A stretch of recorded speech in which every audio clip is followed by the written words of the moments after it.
There is a town at the top of the world where you are not allowed to die. Not figuratively, not as a quirky local saying. It is literally illegal to die there. And if you look like you might be about to die, the town will ship you out before you get the chance. Welcome to Longyearbyen, Norway. Population, around 2,400 people.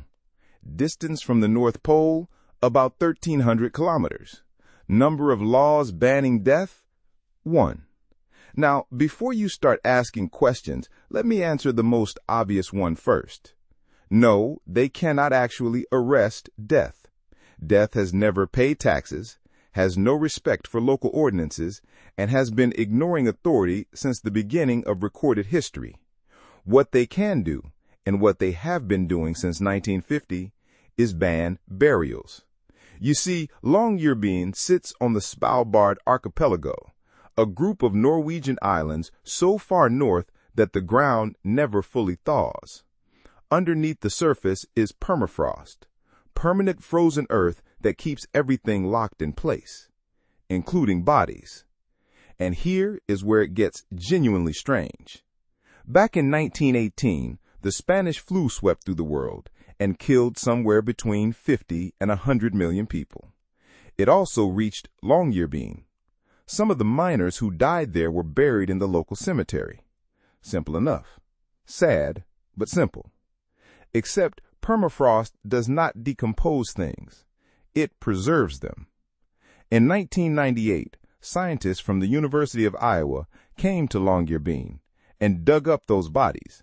78 years after death, the miners were so well preserved that the researchers were able to extract live samples of the 1918 Spanish flu virus from their lung tissue.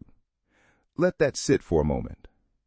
The virus that killed up to 100 million people was alive and waiting, perfectly frozen, inside bodies buried in the Arctic tundra for nearly 8 decades.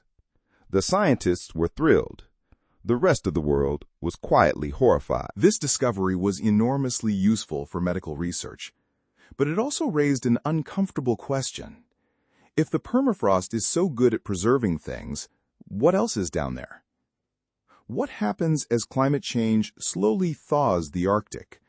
What other surprises are buried under Longyearbyen's frozen ground, patiently waiting for the temperature to tick up just a few degrees? The town decided it was not willing to find out. So, the burial ban was reinforced, and today, if you die in Longyearbyen, your body is flown back to mainland Norway for burial. If you are severely ill, you are evacuated before you can die there.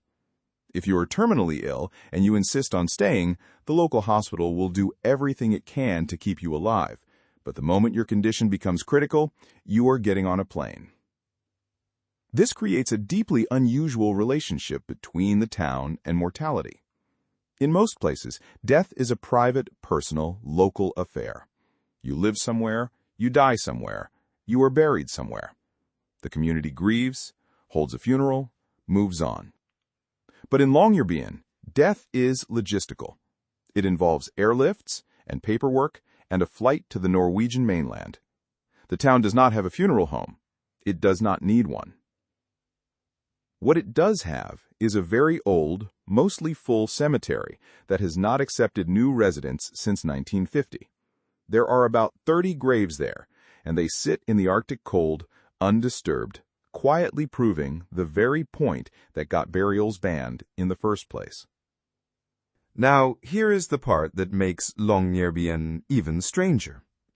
Because of its remote location and its status as a research and mining hub, Longyearbyen has one of the most international populations of any small town on Earth. There are people from more than 50 countries living there at any given time.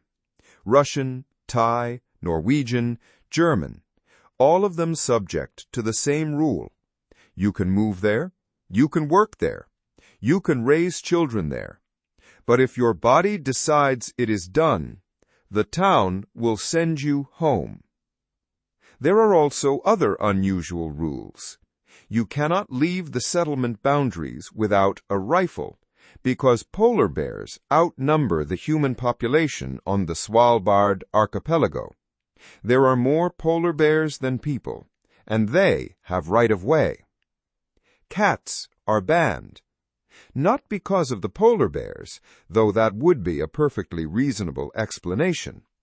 Cats are banned because Svalbard is home to nesting seabirds, and local conservationists decided decades ago that introducing predators into that ecosystem was a bad idea. So if you move to Longyearbyen with a cat, the cat does not move with you.